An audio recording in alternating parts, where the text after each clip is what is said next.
অৱস্থা ভাল কৰা হৈছে সেয়েহে আজি ৰাজপথলৈ ওলাই আহিছে ক্ষুদ্ৰ চাহ খেতিয়কসকল। মোৰ সহযোগে দেখুৱাব এয়া ৰাজপথ অৱৰোধ কৰি প্ৰতিবাদী কাৰ্যসূচী ৰূপায়ণ কৰিছে ক্ষুদ্ৰ চাহ খেতিয়কসকলে। তেওঁলোকৰ কাৰ্য বিচাৰি বাৰম্বাৰ যোৰহাট জিলা প্ৰশাসনে ৰাজ্য চৰকাৰৰ দৃষ্টি আকৰ্ষণ কৰিবলৈ চেষ্টা কৰিছে। তাৰ পাছতো কিন্তু তেওঁলোকে উচিত মূল্য নোপোৱাৰ বাবে আজি এনেদৰে ৰাজপথ অৱৰোধ কৰি প্ৰতিবাদী কাৰ্যসূচী ৰূপায়ণ কৰিছে। ভাৰতীয় চাহ বৰ্ডৰ কাৰ্যালয়ৰ সন্মুখত এনেদৰে ৰাজপথ অৱৰোধ কৰিছে ক্ষুদ্ৰ চাহ খেতিয়কসকলে। হাতে হাতে প্ৰতিবাদী কাৰ্যসূচী ৰূপায়ণ কৰিছে। ভাৰতীয় চাহ বৰ্ডৰ বন্ধৰ নিগৰানী নচলিব আৰু ক্ষুদ্ৰ চাহ খেতিয়কসকলৰ কেঁচা চাহপাতৰ উচিত মূল্য দিয়ক এনেদৰে প্লে কাৰ্ডত লিখি প্ৰতিবাদী কাৰ্যসূচী ৰূপায়ণ কৰিছে। আৰু তেওঁলোকে বাৰম্বাৰ ৰাজ্য চৰকাৰক আহ্বান জনাইছে যে তেওঁলোকৰ কেঁচা চাহপাতৰ উচিত মূল্য প্ৰদান কৰক। বাৰম্বাৰ আপোনালোকৰ যিসমূহ সমস্যা সেইসমূহ ৰাজ্য চৰকাৰক কৈছে বা জিলা প্ৰশাসনক কৈছে, তাৰ পাছতো কোনো ধৰণে ব্যৱস্থা গ্ৰহণ কৰা নাই। ফলত এনেদৰে ৰাজপথ অৱৰোধ কৰিছে। কি ক'ব এই মুহূৰ্তত?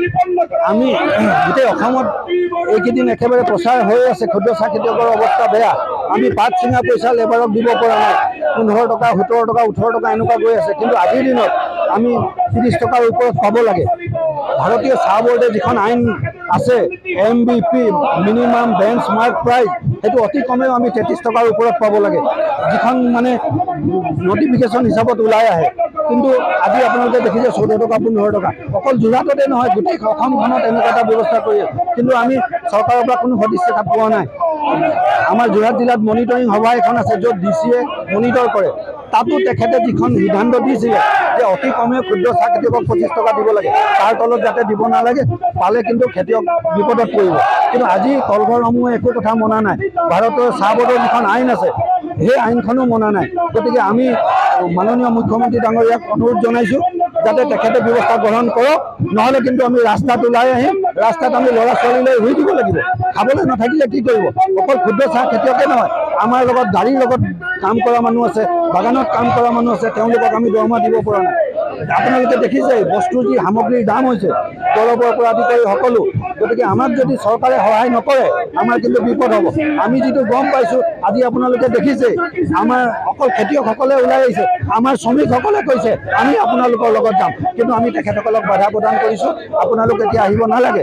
কিন্তু আমি যদি অনাগত দিনত একো সুফল নাপাওঁ, আমাৰ শ্ৰমিকসকলো আমাৰ লগত ওলাই আহিব। আমি ককাই ভাই মিলি চবেই মিলি আমি এটা বেলেগ এটা ব্যৱস্থালৈ যাবলৈ, য'ত আমাৰ মানে জীয়াই থকাৰ এটা ইচ্ছা নাইকিয়া হৈ গৈছে। সাংঘাতিক বহুত মানুহে চাহ গছ উঠাই দিবলগীয়া হৈছে।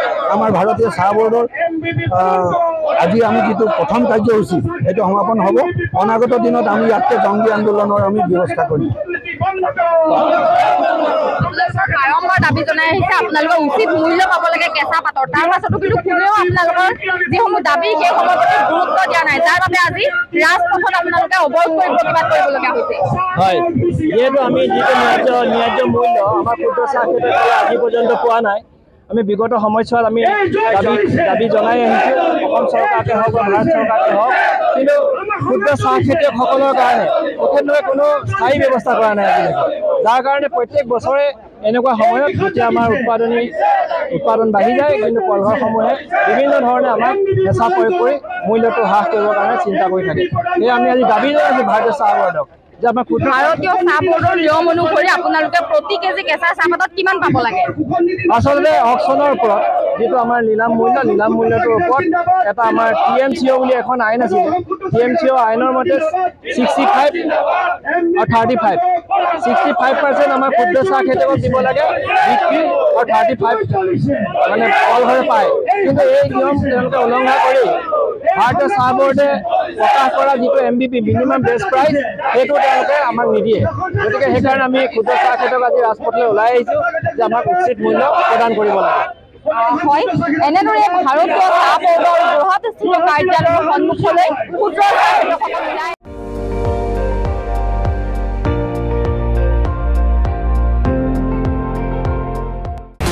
আপুনি চাই আছে ND24 সৰ্বশ্ৰেষ্ঠ নহয় সৰ্বোত্তমৰ দৌৰত।